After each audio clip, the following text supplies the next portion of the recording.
Hey everybody. So gonna have some guests popping in just a few. So I'm just kind of biding some time at the moment. Um, I am not sprint writing today. Actually, I am sprint editing. If I can get through 4 pages, I've hit halfway point of my book. And then don't get me wrong, I still have plenty to do. So that's kind of on my to-do list right now because I'm trying to ramp up not the writing piece of things, but trying to ramp up the editing side because I'm so far ahead in the writing that I've kind of created a bottleneck. So that is what I am working on today. But I did want to, and I'm going to put this right into the chat. Tonight, we are going to be having a panel, and it's going to be awesome. It is superhero authors of color, which we are super stoked about. I just really like saying the word super over and over again. And it's going to be, let's see if I can remember everyone. It's going to be Krista Tomlinson, Kevin Sorrell, Eric Nunnally, and sorry, Cece, I'm going to butcher your last name, Cece Akiki. And missing somebody. Oh, Charlie J. Askew. And Charlie's going to be moderating it. So I'm really looking forward to this tonight because I'm currently actually working on a story where my protagonist is a woman of color. And I've said it before in my writing that it's not enough just to bam, make a skin color and make it a thing. Hey, Alley Cat, I'm glad you're here. I was just talking about you randomly. So for me, it's not enough to just make a skin color. There's a culture that comes with that. There's depth. There's simple things like I've been doing a lot of research into women of color and their hair, which is a fascinating thing. And so if I'm going to put a character into my books, I'm going to make sure that their identity is extremely well rounded and not limited to, oh, they're black or, oh, they're particular skin color. I just think that that's super important to have that kind of diversity. So that's what I'm working on right now. The Madison Walker journals are coming right along. I mean, I'm speeding through it. It's turning out to be a way better story than the first draft. So that's great, but I definitely am, making this character super awesome. So yeah, Ali, we were talking about people who pop into the YouTube channel, and K-Max came up and Alley Cat. So yeah, it's great having people to talk with and not just stare into the void. Let's see if I can fix my camera a little. There we go. Got to make sure all my geekery is in the background. So that's what I've been working on right now. And I'm really excited for this panel tonight because I want to hear from authors of color what I can do to better represent the community, make more rounded characters, and hear about personal experiences. I think that is something, I strive to do in my stories. So I'm super stoked for this. And then what else is going on? On Thursday, Trish Heinrich and I's podcast, Geekorama, comes out. And we were having a little bit of fun with this, but we're super excited because next week we are going to do superheroes in food. Bear with me because this sounds kind of weird. It's looking at superheroes and what snack food would they be. And our perfect example is Superman would be carrot sticks. Boring, but filling. Um, and I've been trying to think of if my characters were snack foods, who would they be? Content would be a peanut butter cup. 27 would be. Oh, no. Jasmine would be like that year-old bazooka bubblegum that you find, and you have to work at it. Um, yeah, so we're gonna do that for next week on our podcast. So I'm weirdly excited about this. Um, so yeah, that's kind of what's been going on. And on Friday, we're very excited, and we're starting to leak this information. So I guess it's okay to be talking about it. And Franklin will be here very shortly, and Franklin has a podcast coming out dealing with superhero authors. So we're super excited about this, and I'm just going to keep saying the word super apparently because my vocab is crap. So Alley Cat, what are you working on? Is there anything in particular on the docket for today? I was talking about how I am paper editing because I can't edit on a computer apparently. It's just not something I can do.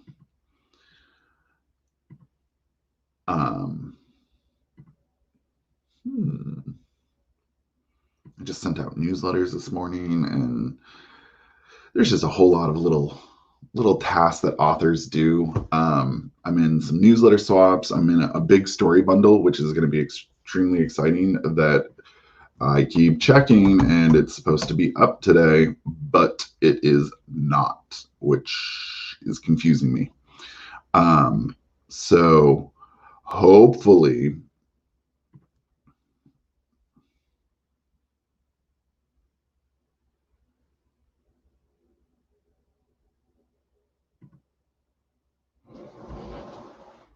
interesting. Um, oh, um, nice. I particularly love short stories. Um, you get to trim off all the fat, get right down to the core of the character in the story, and find out that you are really long-winded. So I think it's a great exercise to like hone craft stuff. Are you thinking, is it something that you want to publish, or are you going to go trad, indie? Do you have a direction, or I guess a destination that you want to go with for this? Um, all of my stuff is currently indie pub. Just not to get into like the gruesome details, but I'm kind of a control freak, and being able to control all my own content is, it made my life just easier in the long run. So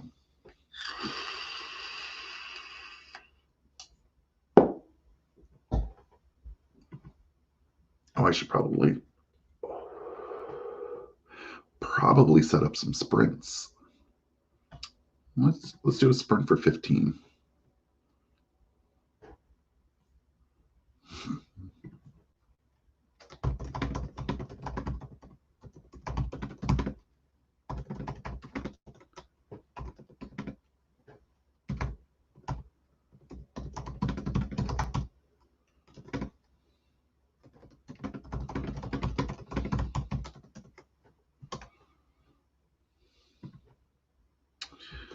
Okay, I'm gonna set a sprint for 20 at 15. Let's see if the bot is gonna work today. And do 50. Oh, looks like the bot's actually gonna work today.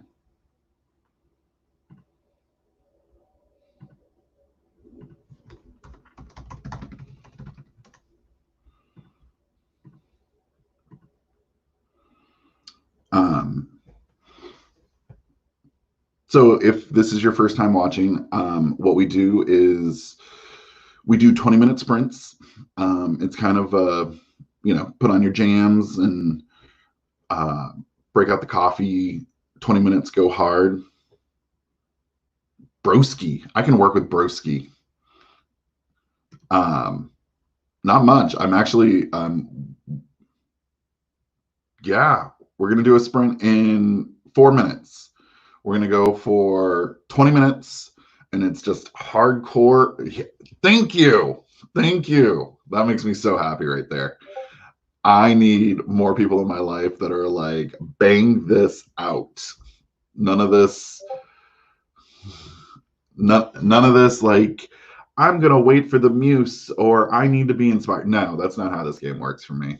It's sit down and sweat it out and go until either my hands hurt, my brain stops working, or I st- I start making up words, which happens pretty easily. But um, yeah, we're gonna go for 20 minutes, and then it's kind of a either a 5 or 10 minute break, 20 minutes, 5 or 10 minute break, 20 minutes.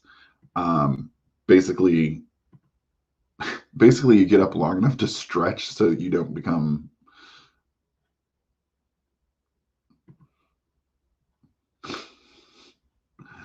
Oh, Chris, the jokes there are just way too easy.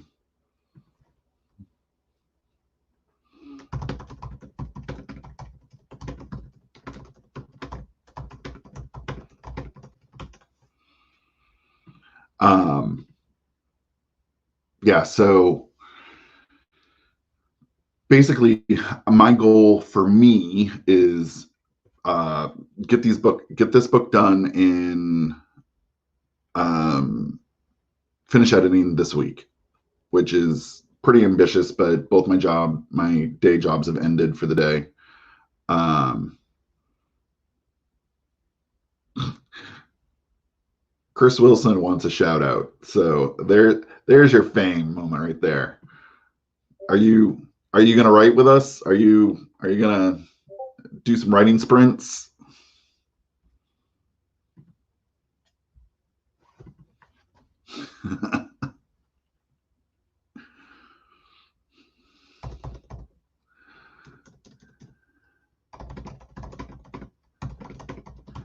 Chris, what are you working on right now? I'm doing superheroes. Um, it's 1940s superheroes at the moment. Part of my bigger superhero universe.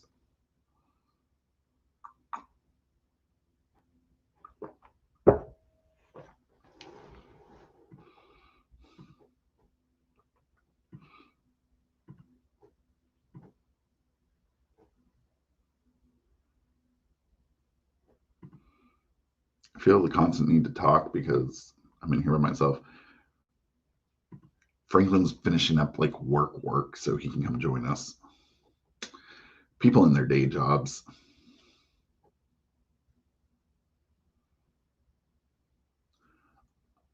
A sports essay on how Batman ran a 5K. I mean, I did read the entire physics of superheroes and watched the writers college class. So yeah, I'd probably sit down and read that. All right, so it is sprint time. So what I'm going to do is I'm going to put my mic on mute so I can jam out to some tunes, and I will be back at 12:35. So time to make some words happen, everybody.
Almost at the halfway point.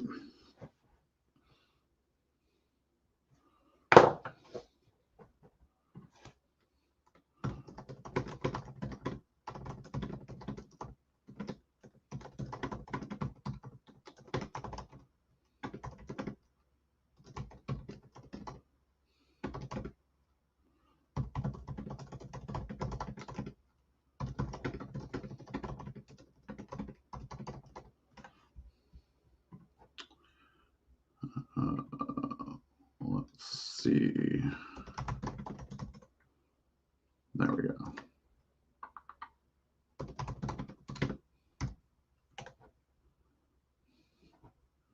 My sprint word counts are super wonky because you can't really put a word count with editing, or at least the editing I'm doing right now.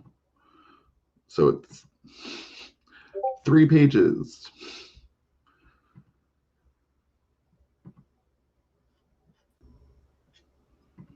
I was going to say, you can add yourself now. I know. I was waiting for the sprint to be done so that I didn't just pop in and then just be silent. It's like, oh, hi, I'm watching over everything. Are you day jobbing today? Today, no, thankfully. I have got the day off randomly, so. Oh, are they doing like random days off so you? We shifted our schedules around because technically we're going to be doing some work over the weekend, so everything is kind of like planned for the weekend, so there's nothing really to work on today for me. So I'm like, fine, I'll take the day down. I'll do what I want. If it works. Yeah. I am editing at the moment. I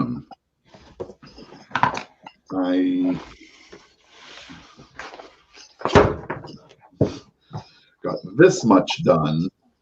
Oh my gosh. I have exactly that much left to do as well. Wow. So I used to do like that by hand, but I just hate the process of going back through page by page and like updating everything. So I like doing that because this is like my first edit, and then when I go back and do all the edits, it's like my second edit but that one happens kind of on the fly. Mm-hmm. But sometimes I just write need more description, or so I still will have plenty more to write, but I'm giving myself cues to hopefully make it a little bit faster. Yeah. Ugh. I mostly look for like a redundant, like I repeat myself so much where I'm like, I already said this. I don't need to hammer their brains with it all the time. Do you use like Grammarly or ProWriting8 or AutoCrit?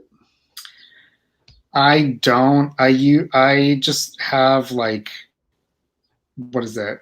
Strunk and White, the little like grammar book. Oh my god, that's somewhere on a shelf.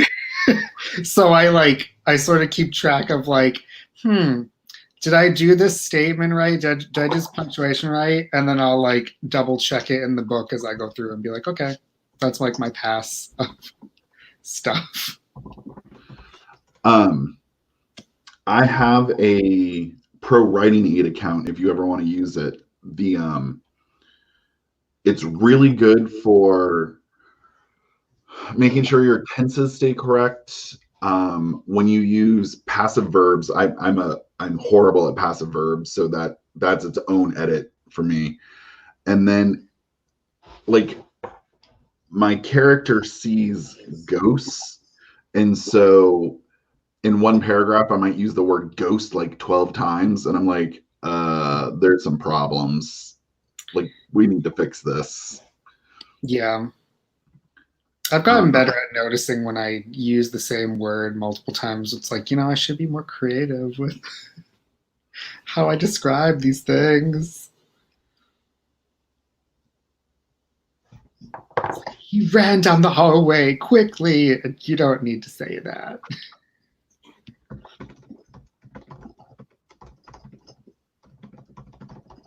But I am reading back through my current thing that I'm working on, being like, okay, let's iron out all this stuff before I go past my point of no return. Have you kind of set down a date for your next release? Actually, I stealthily hit publish on my sequel, so it should be up, I think. Yeah, I'm gonna go stalk you. I haven't really done any promoting or anything on it though. This was kind of like yes, I just have to get this out there, and I'm waiting to do real advertisement and stuff because I've never really jumped into the Amazon advertising. This isn't the sequel in your superhero series, is it? Yes. So is it a book 4? It's a book 4, but it's like a self-contained sequel. So it's not I guess I would say you should read the other 3 before you read the 4th one, but you don't need to really, because I kind of recap some things. But I don't know. I would never start on a book 4 if I was just picking up anybody's stuff. Yeah, even when they're complete standalone, I'm like, no, that's not. I'm a completist. I need to read from the beginning to the end. Yeah, because in my mind, if I start in the middle, the stuff that comes before is technically a prequel to me, and I don't like reading prequels. Yeah, I wrote a prequel, and even I don't like prequels. Oh, I really like the style of the cover art. Yeah. I went all fancy this time. Is that a stock image, or did you make that? That one is stock, but I did all the resizing. It was like a long horizontal photo, so I just did it, resized it. I just love that style of artwork that I don't even know how to describe it. It's like sci-fi geometric minimalism. Yeah, I found a bunch of artists with stock that I just made a list of I love all these, and I did a lot of find similar images, and I was like, oh, I didn't know that stuff was all out here just waiting. So somebody else has probably used it somewhere, but I haven't seen it, so I'm not really too worried for now. Well, yeah, I was gonna say I've seen other images in that style, but I definitely haven't seen this particular one. Yeah. So if they ever get big, I might redo them with custom art that's only mine. But for now, it was yep, this speaks to me. I'm gonna do it. And for how much custom art, I'm super lucky. My artist is super reasonable. Because we're doing color for the next series, he upped me by $50. Mm-hmm. So my covers are $250, where they're original illustrations. So I think I'm winning on this deal.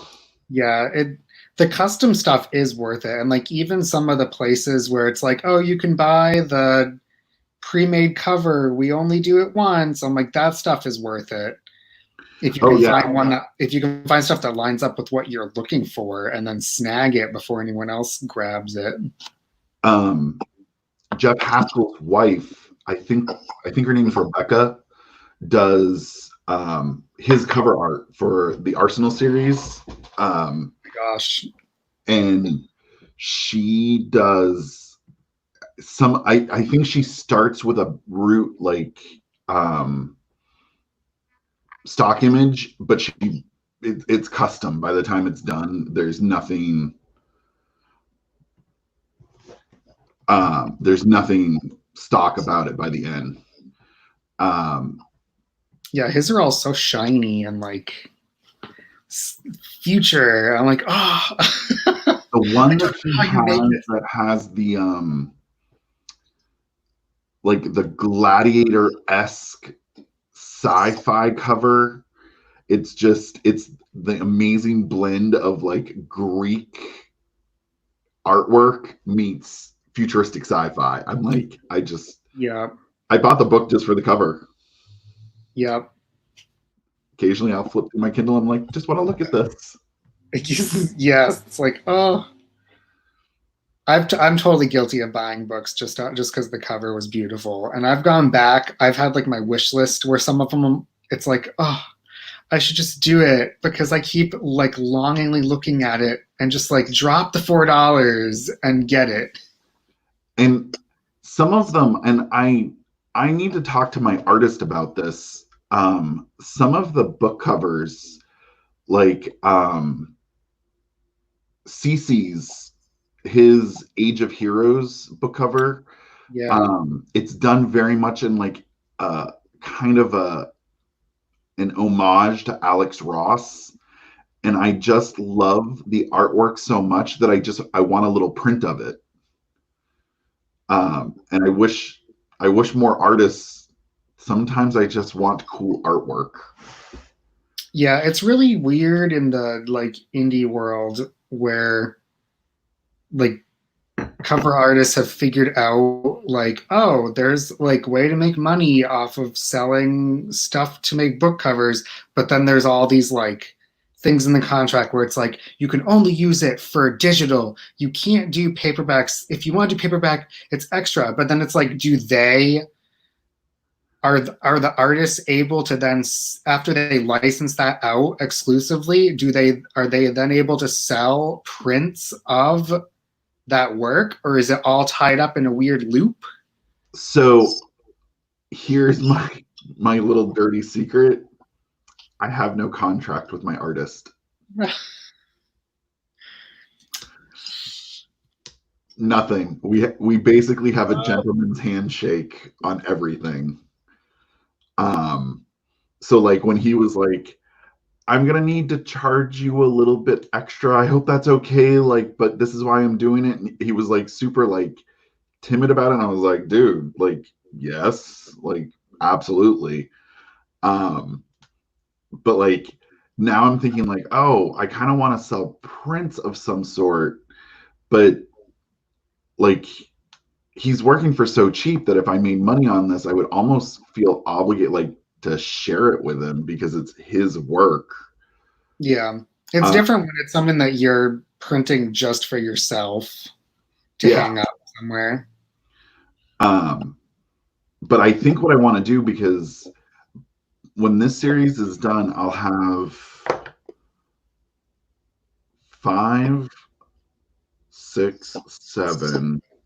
I'll have 11 covers when this is all done by him. And I kind of want to make an art book. Mm-hmm. But like, and it'll have like behind the scenes, like almost kind of like the Monster Compendium for Dungeons and Dragons, where it's just like cool artwork and like descriptions and like extra, like completely non-important stuff, but it's really about looking at pretty pictures. Oh yes. It's like all those Skyrim books that are like that I always want to buy, but I'm like, they're so heavy, they're massive. I'll look through them once and then I'll just put them on my shelf. But the artwork in them is so good. Oh yeah. Okay, so I'm gonna set for, let's do 1250 to 110.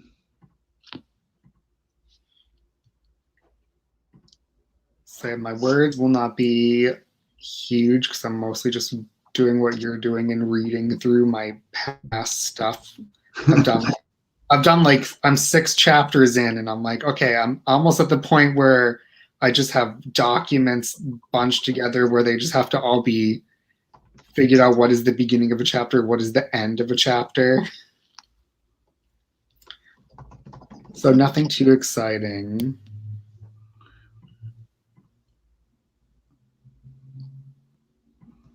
Oh, Ali's going for 10 pages every day. That's about 10 2,500 pages words.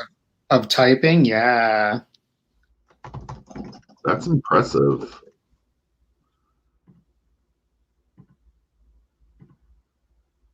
You have my support and admiration. I don't hit that much every day. While I'm editing, I have dropped my writing word count. So I edit in the early day and then I write before I go to bed.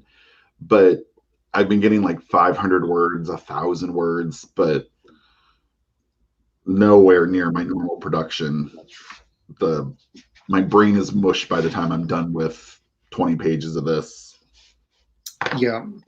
Yeah, because then you just are like, I don't want to be there anymore. No, I want like I went and worked out yesterday just so I could not be at my desk. Oh my gosh. Yep, that's what it's come to. All right, I'm gonna hop and sprint. Okay.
kind of sort of time. I'm not entirely sure anymore.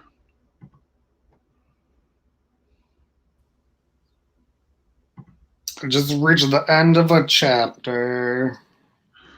I am now into the second half of my book for edits. Nice. It's going along. You can kind of tell when that key moment when you like, oh, I figured out the story, and things start needing a lot less editing. I basically changed my heroine's powers like on chapter 3. And up to that point, I was like, nope, doesn't work. This will ruin book 3. Nope, book 2 fixes this. Nope.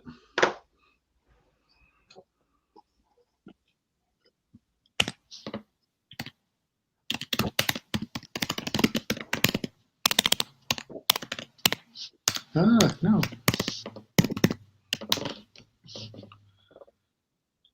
Oh boy. Well, funny story for people who do not read certain genres and then you try to explain what you're working on to them. So after I made a bunch of covers with like stock as like mock-ups to be like, hey, future things, give me motivation. If I have covers for them, then maybe I'll get them done quicker. So my roommate was like, what are you writing? So I was trying to explain the plot. And I was trying to do, and one of the ones that I was trying to do was I'm trying to do another lit RPG story that I've been like toying with in my head. And it's like a cross of like superheroes and like the game mechanics. So I'm like explaining it and going through it. And then my roommate's like, wait, so why are you telling me about stats and stuff? And I was like, oh, that's what the genre is. And I was like, it's like a handwritten. It's like a written out, like Dungeons and Dragons style campaign that you're not really playing. You're just reading it. And I actually pulled up my tablet and showed him a page, and he's like, there's just pages of stats? And I'm like, yeah. And he's like, I would never read this. I would get so disrupted. So what I've always struggled with, and I have an idea for a lit RPG that I would like to do eventually, but if you, the writer, are the camera, are you the camera hovering over the 5 dudes in the basement playing the game, like top level, or are you like dungeon master level looking down? Like, how close to the story versus how out of the story do you get? Like that balance is what's kind of kept me from diving in. Yeah, I think the ones that I've written are like, I tried to get around the point of view in some parts because I do want the readers to know like hints of what's going on all over the place. But like for the most part, it's like you're the character, you're seeing things through their lens. They only know, like you only know what they know, and that way it's kind of like they're shocked by certain things. But then there's other chapters where I have like the game makers that are in control, sort of like scheming, but no one else knows what they're talking about because they're just like on a different plane, like watching. So you show the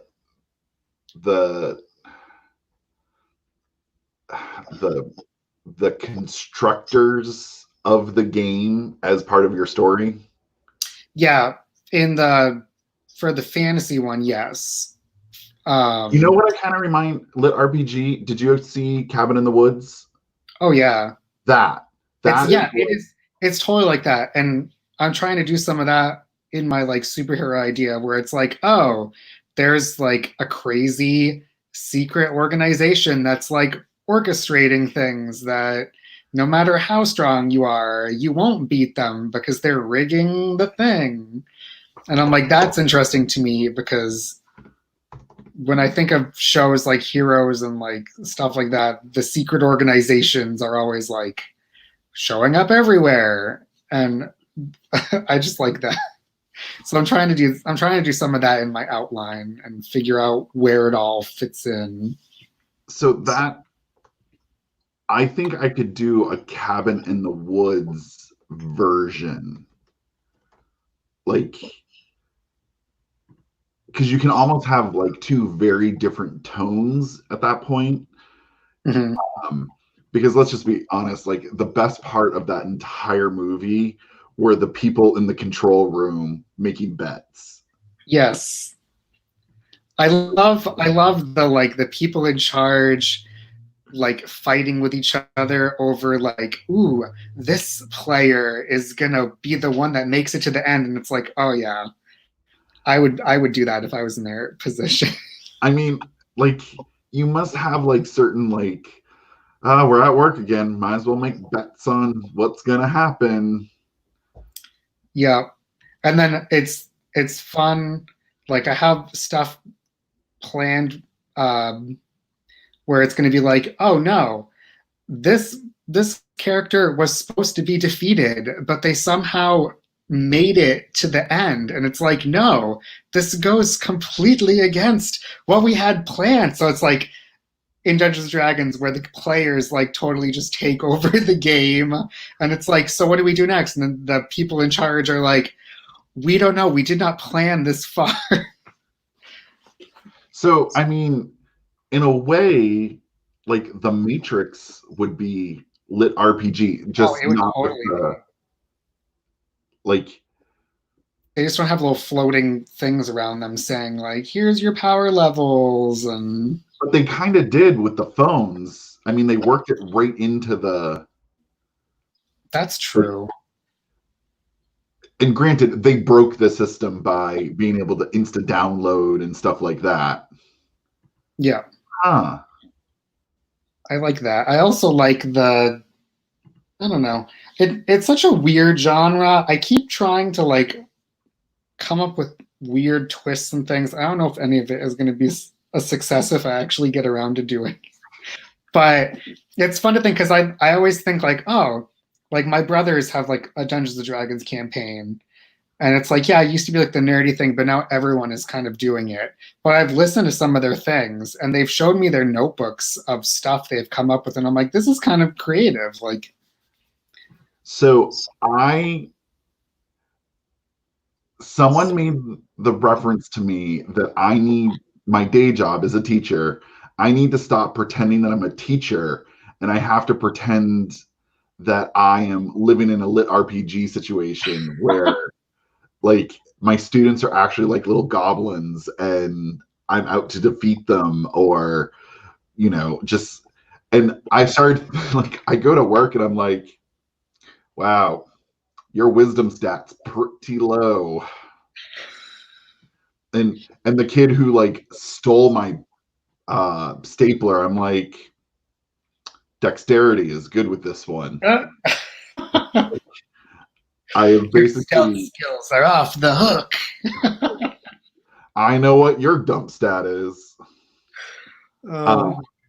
But it's made it so much more interesting that when I have to go to staff meetings, I just imagine them being like D&D pit fighting where we're the audience and my administration are having like duels.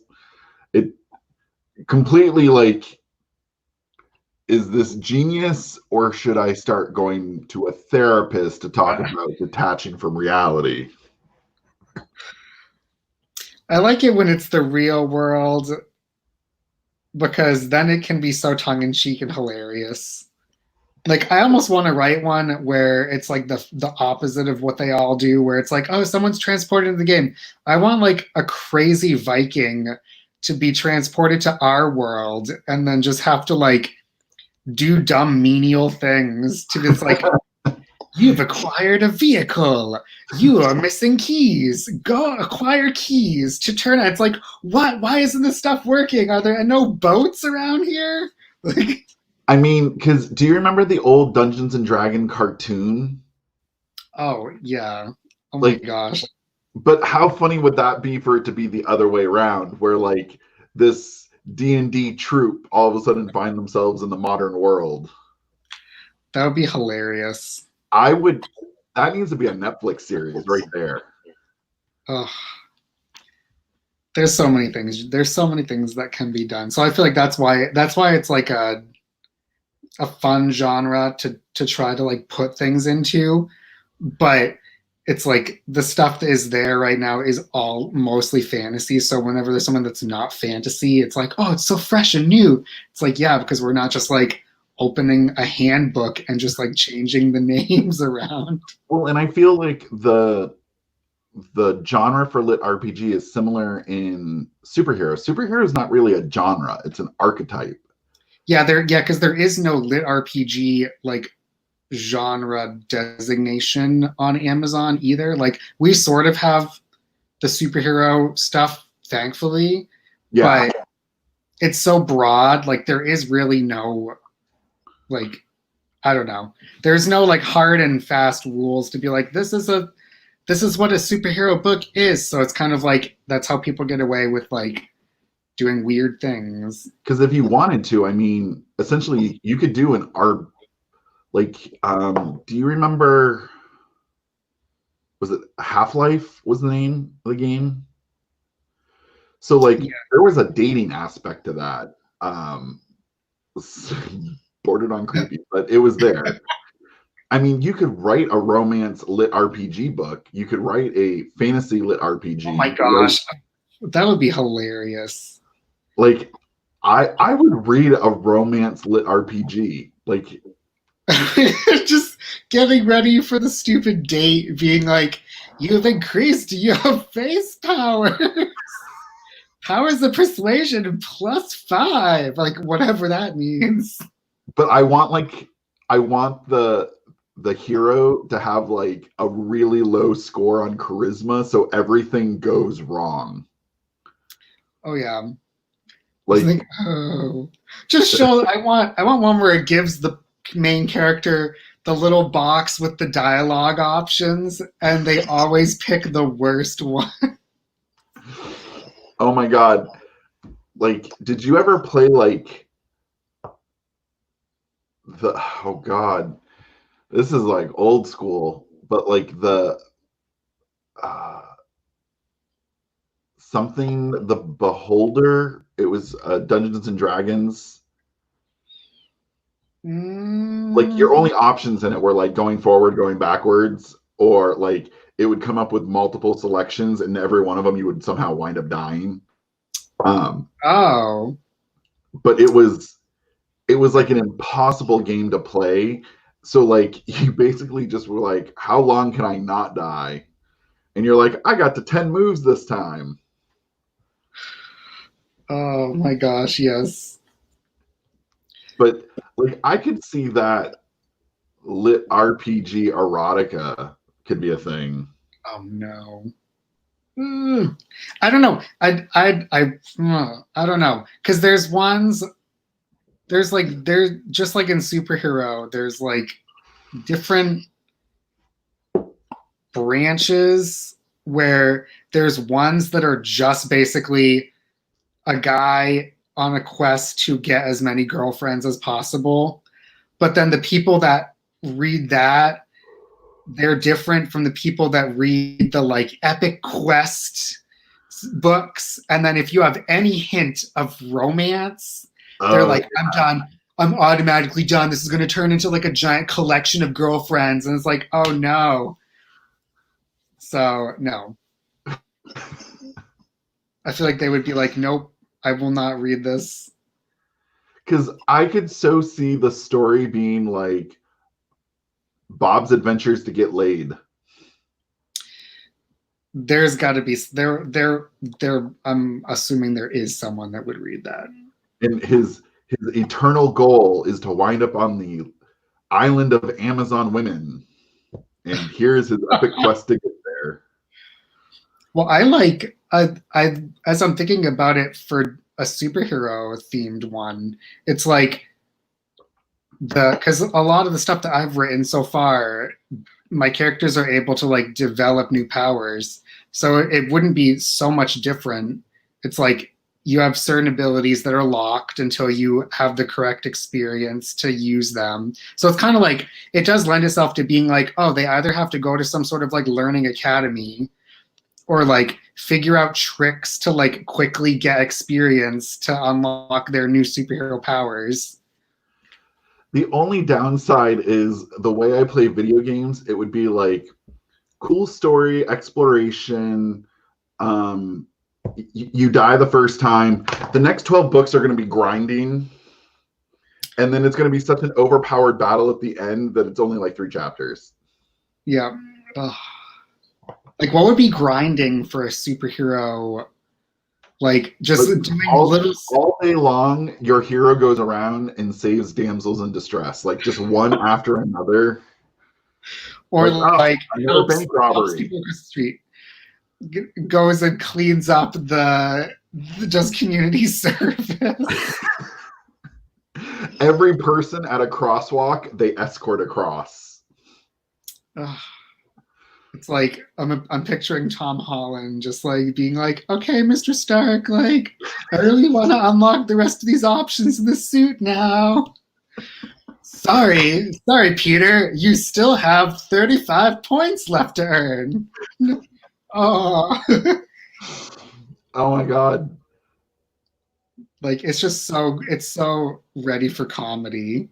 Yeah, I was gonna say I want Ready Player One to be not tongue in cheek. I just want it to be outright satire, and I would be completely on board with that. I was very sucked in by that book, but then looking back, I'm like, oh, it's not really one that I would read so many times, but it's like the first time you're like, oh, I love it. I watched the movie at the theater, and I was like, oh, this was a fun movie. Like I hadn't read the book, and then when it came out on TV, because now I could pause it during the fight scenes and be like, oh look, Ninja Turtles, oh Ghostbusters, oh there's a Thundercat, there's a Transformer. It was basically my childhood on a TV screen all at once. Yeah, I did that. If you want something really hilarious to watch that pokes fun at the whole like references, there's a girl on YouTube called Jenny Nicholson, and she did one where instead of reviewing the book, she did a spoof book version where she glittered the cover. And then she said it was the girls' Ready Player One translation. And she took passages and just like replaced the references with like My Little Pony and stuff. And she's like, oh yeah, I get it. Wow.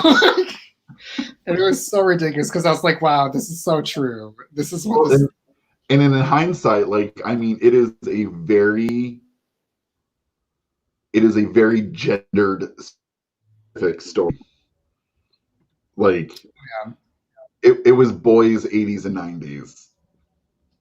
Yeah, and the whole like, and I'm a sucker for it, the whole like pursuing a relationship with like the super elite girl that you're not worthy to be with. And I'm like, oh yeah, I've read so many of these, but it's just it was done so well for me.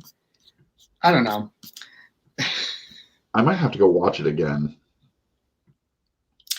And if you haven't read the book at all, a lot of the challenges were different, and there was a lot of things that were in the movie. They just kind of like, oh, he won the race, the end, like he got the key. Like a lot of the things in the book were like, you have to beat this game, and then you only have a certain amount of time to collect the reward before somebody else can find it and battle you for it and take it away. I was like, oh yeah, this is like playing a weird online world where there's ruthless people in Call of Duty that are going to come and snipe you before you get your reward.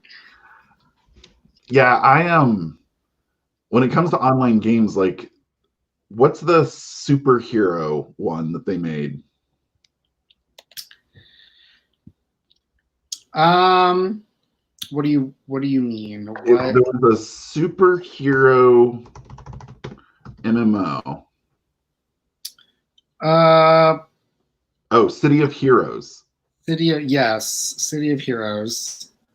And I was like, oh, really want to play that. And I was like, I could see 2004 just vanishing and me not finishing college. I should probably not put this on my computer. Yeah. Ugh. I try not to play the giant online games. I'm more of a like go at my own pace, like single player, just because I like to get all the accomplishments and whatever the Oh, trophy. I did not realize there were so many superhero MMOs. Champions Online, DC Universe Online, Oh, City of DC, yeah, Heroes. DC Universe Online, yes. I remember that being a huge deal. Um, It's like but I I don't actually think picked up the old, what is it? Like Ultimate Alliance, the Marvel one for PlayStation back in the day. I was like, oh, I remember this. I really loved that game because you could play with other people or you could just run around with three NPCs backing you up when as you. The only downside is I quickly discovered as long as you have Jean Grey somewhere nearby, you're pretty much invulnerable. Yep. All the X-Men characters. It's just like so great. Um, and then I think because uh, the Human Torch was in that one, and I was like, dude, it's Human Torch, and he would just get killed all over and over again. I'm like, you are so not as awesome as you should be. It's like, come on, buddy. How is this possible? Lift some weights or something.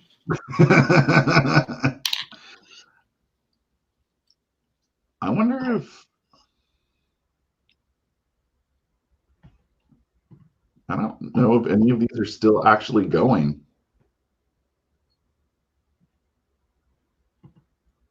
Yeah, it all depends on if there's like servers that are still up and running somewhere, or there was a really funny comic that was really sad though that I read uh, about an online. It was like an online game getting shut down for the last time. So all the players, and I think it was based off of a real multiplayer game where it was like beloved, and then they just shut down the servers and were like, "Yep, it's gone. Sorry, we're not supporting this anymore." But in the comic that someone drew about it was all the players standing around together in like a common area talking to the NPCs that they had like made friends with, being like, so after today, I'm not going to see you again. And the NPCs are like, what do you mean? Are you going to the next town over? And they're like, no, it's not like that. And they're like, oh, you mean we're just going to cease to exist? What happens to us? And it's like, nobody really knows, but we're saying our goodbyes. Dear John to the NPCs. The poor NPCs. What happens to them? They're just on a hard drive catalog somewhere. I feel like that's a story unto itself right there. Yeah, like, oh, that's like when they did in the Avengers, where they did the little side short movies where it's like, who are these background people? What are they doing during all this destruction? Well, I guess that's kind of the premise of Wreck-It Ralph. Oh yeah, like what are your video game characters doing when you're not playing them? And like every time the game gets unplugged, they run away from the game to go to the common area. Oh, so good. All right. I think I got another sprint in me before I'm calling it a day. Let's do one more chapter. Because you have podcasts later, and then there's the superhero authors of color panel at 7 tonight. Is that one live? Yes. Ooh. And I really want to attend that because I have the character in the story I'm writing right now is black, and I really want to make sure, do my due diligence. Because there's always the fear of, being an asshole. You can't rely on what you think you know, because it's if you're not a part of a culture or a group or whatever it is, it's like you're just relying off of what you have seen depicted elsewhere. It's not always accurate. I always use Will and Grace. Will and Grace is not the summary of gay people. Was it entertaining? No, Yes. It was like the template for everybody to just be like, okay, and it's like, come on, what? I mean, don't get me wrong. I know both Wills and Jacks from that, but that's literally two people out of this very diverse tapestry. So Yeah. It's like you meet a normal person, you're like, where's your quips? It's like, we don't all have quips. let's be honest, we do. We do. We should, but which is why I made in Nighthawks, my main character is gay, and he's a chubby dude because no, I'm tired of skinny gay dudes being the norm. Yeah, it's like if you want change in, or if you want variety in entertainment, then it's like it really is the time where it's like it's up to independent creators to just do it, because it's like there's nothing holding you back, and there's no boardroom with people telling you, well, this isn't something that we're used to. It's like, who cares? Because every agent says, I want something new and fresh, but what I really want is something that's already selling, so let's just stick with the mold. Yeah. Whereas indies are like, this is what I'm feeling today. Yeah, and the dumb thing is, like, some of the stuff that is popular, like, it did not exist before. So it's like no one really knows what is going to be a big deal. You can try to predict it, but if you just copycat what's already going, it's just going to saturate everything. Well, and then it just turns into derivatives that never are very rarely better than the thing they copied. Mm-hmm. Yeah, I don't like it when it looks like they just like change names in a couple locations, and it's like, well, it's the same story I've read, and it's just not done as well. It's like the CW. Like, don't get me wrong, the Arrowverse is fun because of the superheroes they use, but the Flash, the first season, was very different than Arrow. Supergirl was very different, but eventually the Flash has gotten so brooding it might as well just be the Arrow in a red suit. Oh, that's so sad. I haven't kept up with the Flash as much as I should have, but I pretty much abandoned it. They need to do what they do on all long running shows and just get some fresh blood in there to just breathe life into it. Yeah, I don't know if the CW is capable. They like their job security. All right, I'm gonna go hop in a Sprint. Okay.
I guess it's time.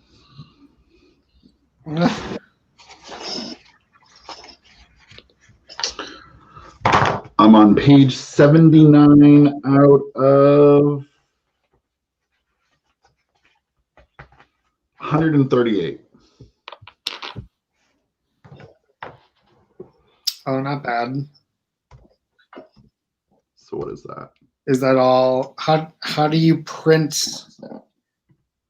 Do you print it all just like single spaced, or do you leave spaces to put notes and Yeah, stuff? I do like a 1.5 so I can scribble because everything.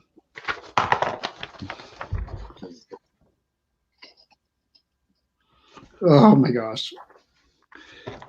Yeah. That definitely gives me flashbacks to school. I'm actually going to have to buy a new red pen soon because I'm burning through it. Quick, red pen supply. Well, when I was at work, I would just steal them from work, but now I have to buy my own. Yeah. Yeah, because no one is in their classrooms.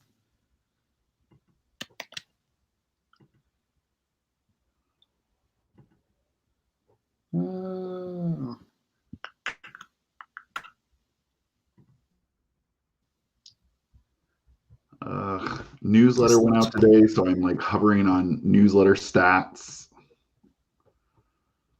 Oh boy. It's like refresh. Did anyone else open it? Refresh. Oh.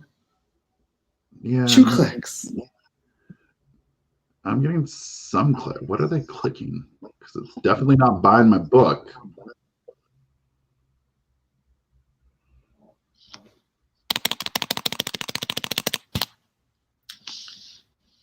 So I don't know if this. Oh, actually, this would work because your new book came out. Let me see if I can find it. So I'm gonna post this in the superhero group, but it might be of interest to you. What am I trying to do here? Oh, they've been changing some StreamYard stuff. So this is my I just put these links into my newsletter. So for you, it would be like this Amazon link to your ASIN for one quantity, book 1, book 2 ASIN for quantity 1. And what you can do is say, hey, want to buy all my books? You put all 4 of your ASINs in.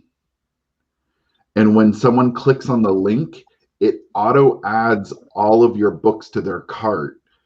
And then when they go to check out, if they already own one, it pulls it out. Oh.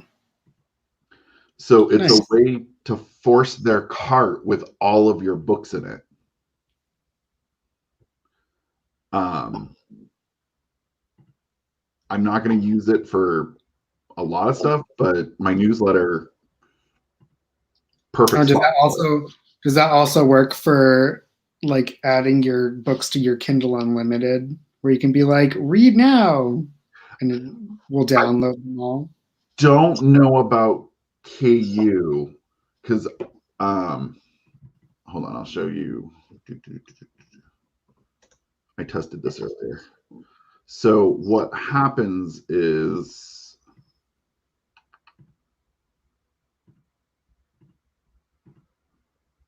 oh god.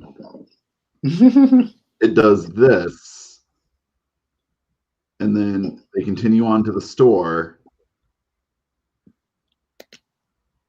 for books, but when I check,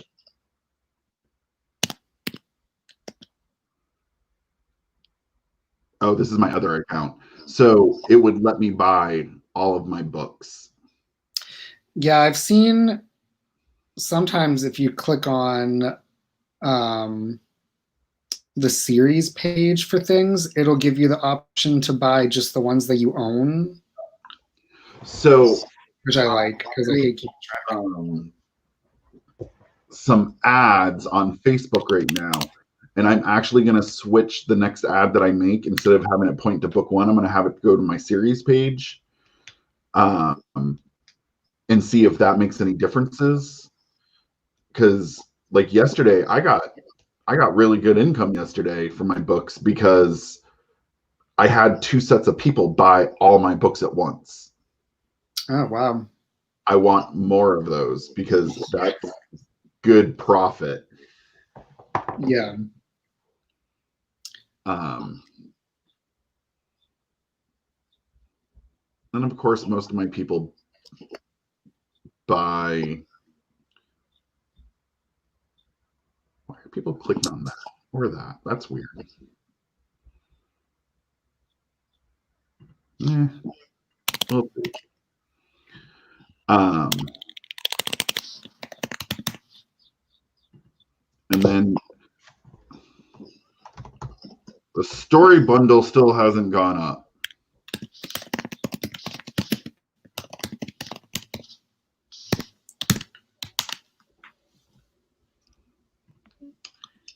Which story bundle is this? The one I'm in.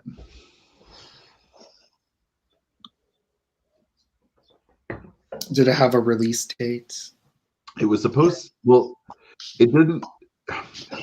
Weird thing. It doesn't tell you what days it goes up. It tells you what days you must be eligible. So, like today is the day that your book has to be eligible. So I assumed it was going to go up today, but like their contract was intentionally vague in spots to give them wiggle room, which I completely understand. But at the same time, like I'm a planner, I need to know this stuff. Yeah, I feel like unless there's a pre-order, then it's so like iffy for Amazon, because sometimes where I'll want something immediately, it'll take like 2 days to go up. But then other times I'll submit it at just the right moment and they'll be like 2 hours later, it's live. Here's your, and I'm like, oh, what? So you can't, I guess maybe that's why it was vague, because maybe it's like being processed by the site. Sometimes I'll do an update and it'll happen in 30 minutes. And then there's others where like 4 days later, our tech team is working on this. Yeah. Don't lie. Your tech team is make believe. The tech team. It's a lie. It's all a lie. I don't know how it all works. So are you gonna show for Sip and Sprint tomorrow? I should be able to. I think Trish is definitely in.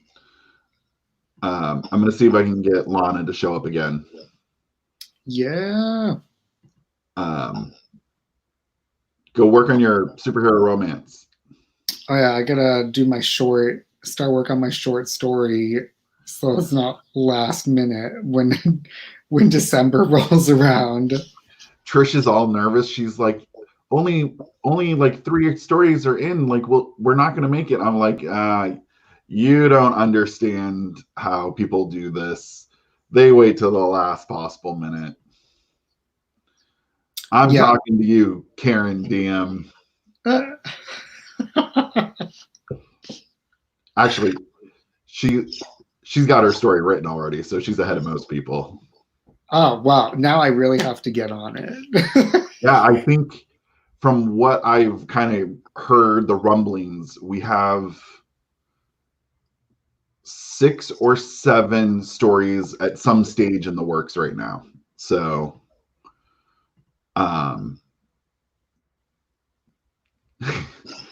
yeah, Karen, that's reminding me I probably should go fix the stuff in my story that need tweaking.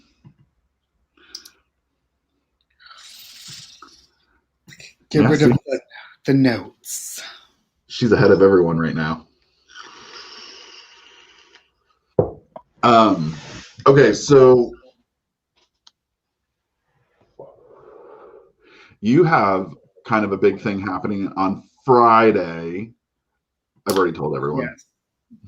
Yes. The secret's out of the bag if they watched. It's scheduled.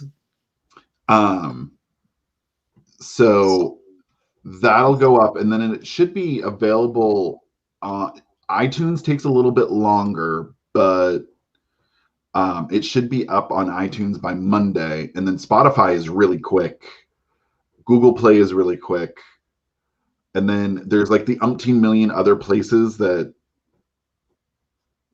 just take forever. But as long as iTunes and Google Play, who cares about the rest? Yeah, those are like the big deals. And I did tell a couple people that I know, and they were already like, "Oh, yep, subscribe, yes." I was like, "Oh, good, thanks for doing your part." Make sure you leave a review. Leave a review, people. And then we're gonna open it up to the group, and then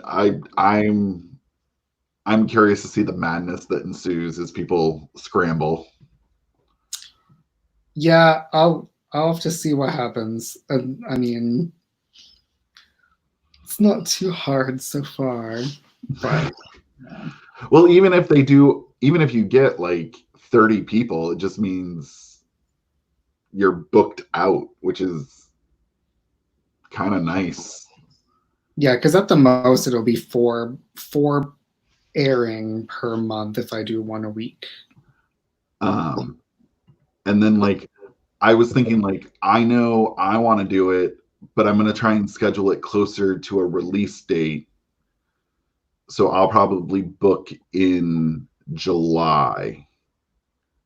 Mm-hmm. So like I think some people will rush just to get it done, but some people will be like, I want it for February of next year. So yeah, it's gonna be fun. Yeah, excited. We're taking our destiny into our own hands, superhero authors. And then, we haven't actually really told anyone about Krista joining. We were saying that we're like only 1 or 2 people shy of having a League of Evil. I really want to do horrible like fan art of this baddie super team. That'd be amazing. I would love it. So good luck with your interview later today, and then the superhero authors of color panel is at 7 p.m. tonight. So people show up. It should be a good time. And then swing by Superhero Fiction and buy a whole lot of books. I mean, really, we're not asking a lot. Just check it out. Download the samples, and then, And if you look up Franklin Kendrick, his new book is out. Yes, my new book is out if you've read the other 3. And if you haven't read the other 3, read the first one. Just buy them all at once. Get them all, binge them. Yeah, Netflix those bad boys. Autoplay that. Are you still there? Yeah. Am I still reading? Yes, I am. It's rude that it asks. It should know better by now. Yep. All right. I will chat with you later. I will probably see you tomorrow. Sounds good. Have a good time with Pokemon. Oh, I shall. I'll talk to you later. All righty. Bye. Bye.